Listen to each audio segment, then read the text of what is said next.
have served in many important roles as a bureaucrat. No, yes, I have served in many positions, bureaucrat. What inspired you to write this book, and how much of your personal journey inspired you to write this book, and what ideas are there?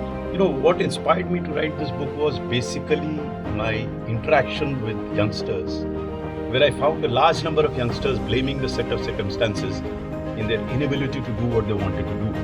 And I wanted to convey to them that irrespective of set of circumstances, if you evolve as an individual to be reckoned with, then you'll be able to do a lot many things, may not be everything, but a lot many things. So that inspired me to write this book. And I have used personal examples in the book to illustrate that what I am saying is something which I experienced myself. And nothing could be better than that.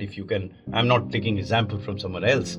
I went through a journey myself with many failures, some successes, and I learned from those failures, reveled in those successes, and I want to convey to the youngsters that you can make it happen. That's what this book is all about. That's very inspiring, sir. And since you've worked with education and reforms so much, what is the one change that you think there should be in the education system of India to empower the youth of today?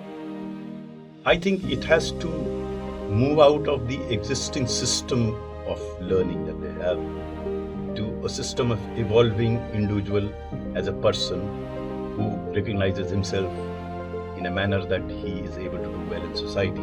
So what are the attributes of an individual that could be enabled, highlighted in the education system? That really requires to be done. It will come through books, but much more than books, in terms of developing his attitudes, his behavior, his conduct, his ethical values.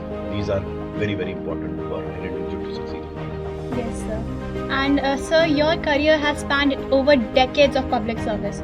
What role did the values and ethics play in your journey, and what role should they play in the journey of individuals, young individuals who are aspiring to be like you? You know, I discovered very soon in life that honesty pays, values pay, and they all pay in the long run. There is a price to be paid in the short run perhaps, but in the long run it pays. You are recognized, worth is recognized, equality is recognized if you follow certain values. So that helped. Thank you. Thank you God so much, bless you. sir.